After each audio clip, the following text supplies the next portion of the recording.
ఈ ఉగాది నుండైనా కోటీశ్వర్లవ్వాలనే కలను నెరవేర్చుకోండి. వెంటనే జేకేఆర్ గురువు గారికి కాల్ చేసి అపాయింట్మెంట్ తీసుకోండి. ఉగాది శుభాకాంక్షలు రమ్మ గారు. ఉగాది శుభాకాంక్షలు జయ. అలాగే సుమన్ టీవీ ప్రేక్షకులందరికీ శోభకృత్ నామ సంవత్సర ఉగాది శుభాకాంక్షలు. ఈ సంవత్సరం మనమంతా చాలా సంతోషంగా, ఆరోగ్యంగా, ఆనందంగా అందరం ఉండాలని కోరుకుందామండి. మరి ఈ సంవత్సరం యొక్క విశిష్టత ఏంటి, అసలు ఉగాది యొక్క విశిష్టత? నేరేడు శుభకృత్ చేసాం. అవును, ఈ సంవత్సరం అదే శాఖి పెడదాం అనమాట. శోభకృత్ నామ సంవత్సరం. ఈ ఏడాది ఎలా ఉంటుంది ఏమిటి అవన్నీ చదువుకుంటాము, పెద్దవాళ్ళ దగ్గర వింటాము. ప్రతి సంవత్సరము చెప్పుకునేదే. ఏడాది మారుతుంది, సీజన్ మారిపోతుంది, ఋతువు మారింది, మాసం మారింది. మనం ఏమైనా మారుతామా? మనం మార్చుకోవాల్సినవి కూడా ఉన్నాయా? మనం మారుతాం ఆకారం పరంగా. ఏమిటి మార్చుకోవాల్సినవి ఏంటనేది మనం మాట్లాడుకోవాలి. జీవనం అంటే ప్రతిసారి మనం ఈ ఉగాది పండగ అనగానే వసంత ఋతువు కదా. అవును, మళ్ళీ సంవత్సరం మొదలవుతుంది. దీంతో కొత్త ఋతువు వస్తుంది. మధుమాసం అంటాం. మధుమాధవ మాసాలు రెండు. ఇది వసంత ఋతువు. మధుమాసం అంటే చైత్రమాసం, మాధవ మాసం అంటే వైశాఖ మాసం. ఈ రెండు మాసాలు కలిపి ఈ ఋతువుగా నిర్ధారించారు. ఇప్పటిదాకా అంటే ఇదివరకు ఈ పండగ వస్తూనే చిన్న చిన్న పిందెలు, చిటిపొట్టి పిందెలు, మామిడి పిందెలు కనపడే. ఇప్పుడు ఆవకాయకి సరిపడా ఆ మాత్రం కాయలు, రమ్మగారు బంగాళపల్లి కూడా వచ్చేస్తున్నాయండి, పళ్ళతో సహా వచ్చేస్తున్నాయి. అంటే కాలంలో మనకేంటంటే సీజన్స్ కూడా స్పీడ్ అయిపోతాయి, పరుగు పెడుతున్నాయి మనతో పాటుగా. అవి కూడా రోజులు వాటంతటా అవి వెళ్తూ ఉంటాయి. కాకపోతే ఆ రోజులు ఋతువుల్లో రావాల్సిన మార్పులు కొంచెం ముందుగానే కనపడుతూ ఉంటాయి. కానీ వసంత ఋతువు వచ్చేసరికల్లా ప్రకృతి అంతా శోభాయమానంగా మారిపోతుంది. చిగుళ్ళు పెడతాయి, పూతలు పెడతాయి, పోతమా కోయిలలు కూస్తూ ఉంటాయి. నేను ఒక నెల క్రితం నుంచే వింటున్నాను కోయిల కూత. మా ఇంటి దగ్గర ఒక మామిడి చెట్టు మీద కూస్తూనే ఉంటుంది, అదే పని మీద ఉంటుంది అది. ఇదివరకు కరెక్ట్గా పండగ అటు ఇటుగానే కూసేది. సో సీజన్ని బట్టి మనం కొన్ని పద్ధతులు, కొన్ని ఆలోచనలు, కొన్ని అవగాహనలు అవి మార్చుకోవాలి. ప్రతి సంవత్సరం నూతన సంవత్సరం ఉగాది అనగానే పండగ రోజు ఏం చేయాలి, ఏం చేయకూడదు. అభ్యంగన స్నానం చేయాలి. అయితే మనం మామూలుగా చెట్ల ఆకులు అవి వేసుకుని స్నానాలు చేసే పద్ధతి ఈ పండగకు ఉండదు. మనం రథసప్తమి కూడా మన జిల్లేడు ఆకులు పెట్టుకున్నాం కదా. మామూలుగా పల్లవాళ్ళు అంటారు చూడు, మర్రి, రావి, జూవి, మేడి, మామిడి అలాంటి ఆకులని నీటిలో వేసుకుని చేస్తే ఔషధ స్నానం లాగా అవుతుందని మంచిదంటారు. దొరికితే ఏమైనా 2 ఆకులు వేడి నీళ్ళల్లో వేసుకుని ఆ నీటితో స్నానం చేయటం కుదిరితే.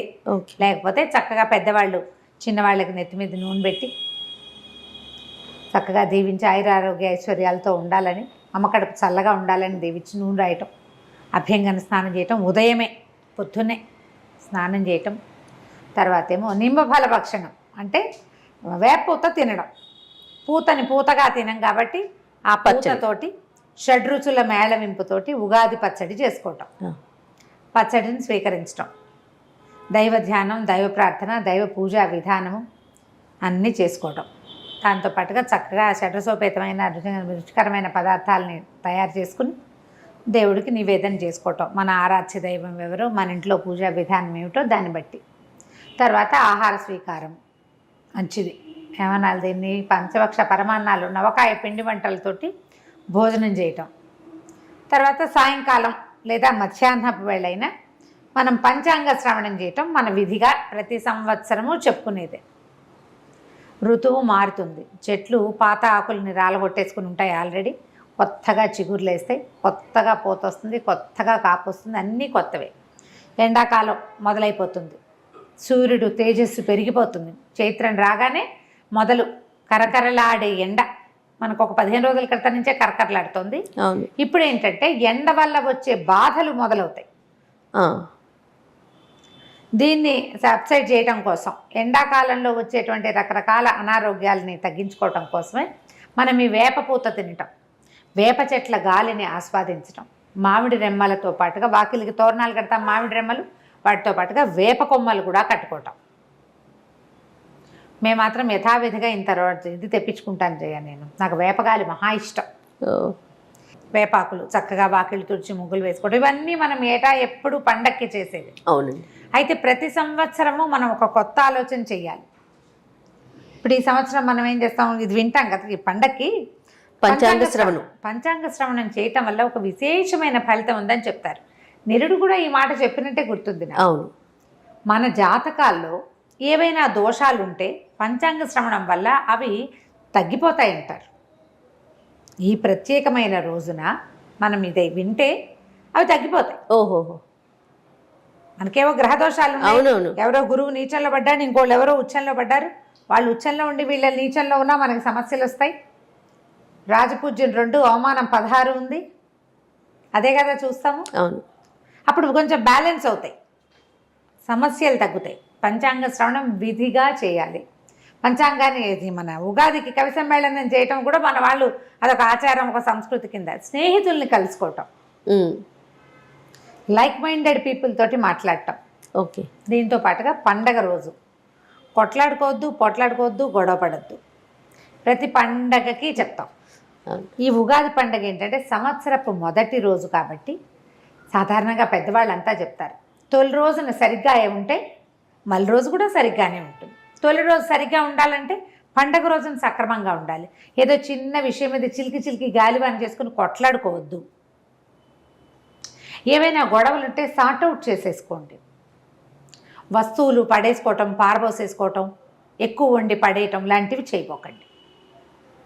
మనం జాగ్రత్త వహించవలసింది.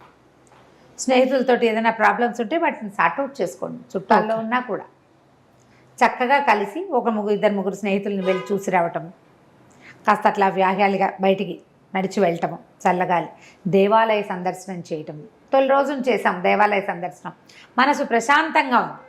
ఏడాదంతా ప్రశాంతత ఉంటుంది. న్యాచురల్లీ సహజంగా జరగ అవకాశం ఉంది. లేదా మనకే ఏదైనా గొడవ వచ్చినా పండగ రోజున హాయిగా ఉన్నావు, ఇవాళ ఏమిటి ఇలా ఉన్నావు అని సర్దుకుంటాం.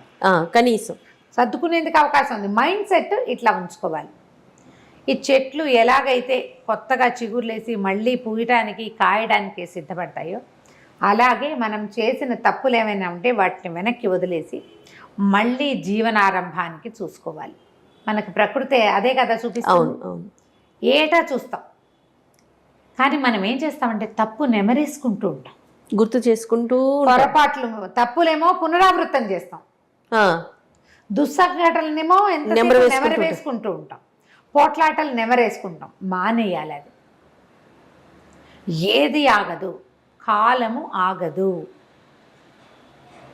ఆగని దానికి ఎందుకు మనం వెనకది చెప్పుని మన పెళ్ళైనప్పుడు అంటుంటారు 30 ఏళ్ల క్రితమైన పెళ్లి రోజు 30 ఏళ్ల క్రితం జరిగింది, అప్పుడు ఏదో అయ్యింది, ఇంకా ఎన్నాళ్ళు చెప్పుకుంటారో. ఏవో స్వీట్ నథింగ్స్ అయితే చెప్పుకోవాలి. గొడవలు కొట్లాటలు ఎందుకు అనవసరంగా, మనసు పాడు. ప్రస్తుతపు ఇది కూడా పోతుంది కదా. ఈ పని చేయబోకండి.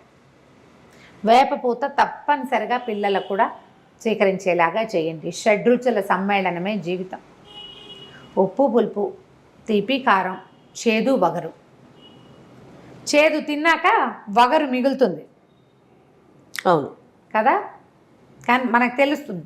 ఈ చేదుని వగర్ని కూడా మన జీవితాల్లో కలుపుకోండి. అన్నీ స్వీకరించాలి. ఎందుకంటే ఈ కాలంలో ఏంటంటే ఒకరోజు కింద అవుతుంది, ఒకరోజు మీద అవుతుంది. పగలు రాత్రి లాగానే జీవితంలో ఇన్ని రుచులు వస్తూనే ఉంటాయి. ఏదైనా ఒకే రుచి ఉండిపోదు ఎల్లకాలం, ఒకదాని తర్వాత ఒకటి ఉంటుంది కదా. అందుకని ఈ షడ్రుచుల సమ్మేళనమైన పచ్చడిని ఇప్పుడు తినిపిస్తారు. మనం ఏటా ఇవే మాటలు, ఇవే కబుర్లు, ఇదే విషయం మాట్లాడుకుంటూ ఉంటాం. ప్రతి పండగ రోజున అభ్యంగనం చేయాలి, ఇలా మంచి మాట్లాడుకోవాలి, దేవతార్చన చేయండి, భగవత్ సాన్నిధ్యంలో కొంచెం సేపు గడపండి, ఇంటిల్పాది చక్కగా స్నేహంగా ఉండండి. చెప్తూ ఉంటామా, చేస్తూ ఉంటున్నామా లేదా, అదే ఆలోచించుకోవాలి. అది కదా ఆలోచించాలి. ఆలోచించండి. పండగకి 2 రోజుల ముందు నుంచే మనం ప్రిపరేషన్ మొదలు పెడతాం కదా. ప్రిపరేషన్ చేసేటప్పుడు ఏం చేస్తాము, నీట్గా లేని దాన్ని సరి చేసుకుంటాం. ఇల్లు ఉడిచేస్తాం, తుడిచేస్తాం, ముగ్గులు పెట్టేస్తాం, వాకిళ్ళకి చక్కగా పసుపులు రాస్తాం, తోరణాలు కడతాం, కొత్త ఇవి అలంకారాలు చేస్తాం, దుప్పట్లు గిప్పట్లు అన్నీ కొత్త వేసుకుంటాం. కొత్త బట్టలకి చాలా మంచిది ఉగాది పండగ. కొత్త బట్టలకి పసుపు పెట్టి చక్కగా కొత్త బట్టలు వేసుకుంటాం. ఇవన్నీ కొత్తవి చేస్తున్నాం కదా, ఇవన్నీ బాగు చేస్తున్నాం కదా. మానవ సంబంధాలు కూడా బాగు చేసుకోవద్దు. ఖచ్చితంగా పాత కక్షలు, కార్పణ్యాలు, గొడవలు అన్నీ వదిలేసి మళ్ళీ ఫ్రెష్ స్టార్ట్. అంతే. నేను ఒకనే స్టార్ట్ చేస్తే సరిపోతుందంటే లేదు, వాళ్ళకు కూడా చెప్పండి, అందరికీ ఇదే మాట. అంతే కదా. పోనీ అడిగేదో మన వైపు నుంచి వేద్దాం. అదే అంతే కదా మనం రమ్మగారు. స్టార్ట్ చేస్తే ఆటోమేటిక్గా తొలెడుగు మనం వేస్తే మల్లెడుగు ఎక్కడో చోట పడుతుంది. చేయాలిగా, ఖచ్చితంగా చేయాలండి. ఇలా ఆలోచించాలి. ఇప్పుడు మనకి ఇప్పుడు మన వైపే కాకుండా నార్త్ ఇండియాలో కూడా అంటే రాముడు తిరిగి వచ్చిన రోజని భావిస్తారు వాళ్ళు. అందుకని ఏం చేస్తారంటే మనకి మన శ్లోకాల్లో కూడా చెప్పబడింది నింబఫల భక్షణము, తర్వాత ఏమో ఇది పతాకావిష్కరణ, మన ఏమనాలి దాన్ని, జెండా జెండా ఎగరవేస్తారు. ఓంకారం కానీ స్వస్తికం కానీ రాసి ధ్వజారోహణ అంటారు. ధ్వజారోహణం అంటే ఈ రోజున కాషాయపు జెండా, కాషాయము హిందుత్వానికి ప్రతీక, అవును, మన భారతదేశానికి ప్రతీక. దాంట్లో ఓంకారం కానీ స్వస్తిక్ కానీ ఏదైనా ఒక దాన్ని రాసి ఎగరేస్తారట. ఎగరవేసే వాళ్ళు ఇదివరకు ఇంటి మీద ధ్వజారోహణ చేసాం. లాస్ట్ ఇయర్ ఈ సంగతి విని మా ఫ్రెండ్ ఒకడు చెప్పాడు నాకు, మేము ఇవాళ తింబఫల భక్షణ చేసాం, ధ్వజారోహణ కూడా చేసాం, మా ఇంటి మీద కాషాయ జెండా ఎగరేసాము అని. అంటే ఇది హిందుత్వము అని భావించకండి, మనకు పురాతన కాలం నుంచి ఉన్నదే. హిందుత్వ భావాల్ని పెంచి పోషించడం కాదు, మనం ఈ రోజున అలా రాముడు అయోధ్యకి తిరిగి వచ్చిన రోజట ఈ రోజు. అందుకని వాళ్ళు పండగ చేసుకునేవాళ్ళు, వాళ్ళు ఇలా చేసుకున్నారు. అదే మనం కూడా చేయొచ్చు, ఆసక్తి ఉన్న వాళ్ళు చేయండి. లేకపోతే మన మామూలు పద్ధతి ప్రకారమే వాకిళ్ళకి పసుపులు రాయటం, వాకిట్లో చక్కగా ముగ్గేసుకోవటం, పువ్వుల దండలు కట్టడం, మామిడి మండలు వేప మండలు కట్టుకోవటం, వేప పువ్వు తెచ్చుకోవటం, చక్కగా బాగు చేసుకుని కాస్త చింతపండు పులుసు, అందులో వేపపోత కలిపి, తర్వాత ఉప్పు బెల్లము, ఇదివరకు మిరియాలు వేసేవాళ్ళు, తర్వాత కాలంలో పచ్చిమిరపకాయ వేసుకుంటున్నాము మన వాళ్ళ. తర్వాత పచ్చిమిర్చి అలవాటు అయిపోయింది కదా.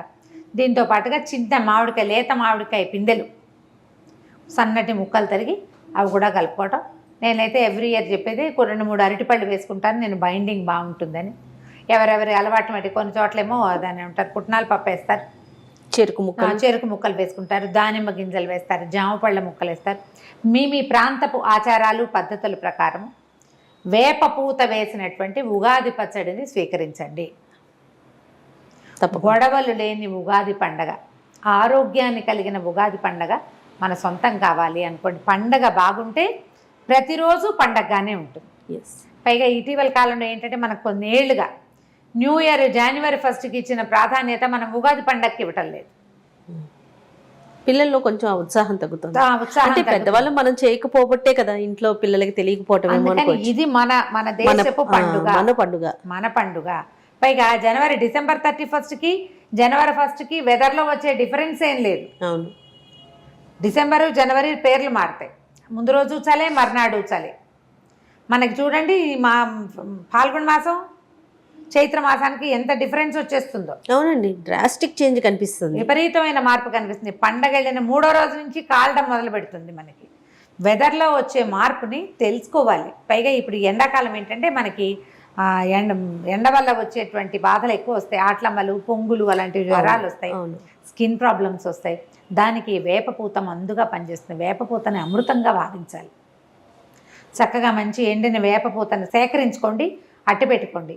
సంవత్సరంలో కొన్ని నెలలు బాగా వర్షాలు తగ్గి చలి ముదిరేదాకా కూడా నెలకోసారి తినచ్చు. ఈ సీజన్లోనే వేపపూత దొరుకుతుంది కాబట్టి పూతను సేకరించి పక్కన పెట్టుకోండి. వేపపూత సేకరించడం, దాన్ని వేయించుకుని ఎలా తింటామో కావాలంటే మనం కిచెన్లో ఒకసారి చూపిద్దాం. తప్పకుండా అండి. ఆ వేపపూత అప్పుడప్పుడు ఒక చిటికెడు అంతైనా నోట్లో వేసుకోండి. నేనైతే పచ్చి వేపపూతే తింటాను. ఎప్పుడు అంటారు కదా, తింటాను, నేను చాలా ఇష్టం నాకు. ఆ చేదుని ఆస్వాదించడం నేర్చుకోండి, అది ఒంటికి చాలా మంచిది. పండగలో భాగంగా దాన్ని కూడా తీసుకుంటాం. అంతే కదా, ప్రయత్నం చేసి చూడండి. ఇప్పటిదాకా ఉగాది పచ్చడి మీ పిల్లలకి టేస్ట్ చూపించకపోతే ఈ సంవత్సరం అట్టే చేదు లేకుండా కొంచెం తీపి ఎక్కువగా వేసైనా సరే అలవాటునైనా ఉగాది పచ్చడి అలవాటు చేయండి. పండగ రోజున పొద్దున్నే లేవండి, తల స్నానం చేయండి, దేవుడికి దండం పెట్టుకోండి, ఉగాది పచ్చడి తీసుకోండి. మధ్యాహ్నం మీ తాలూకు గ్రహ ఫలితాలని తప్పకుండా వినండి. ఫ్యూచర్ ఈ సంవత్సరంలో రాబోయే సమస్యల్ని మనం సగం తగ్గించుకోగలుగుతాం. పెద్దవాళ్ళు చెప్పిన మాట వినాలి కదా. అంతే. తప్పకుండా రమ్మ గారు. నమస్తే. నమస్తే.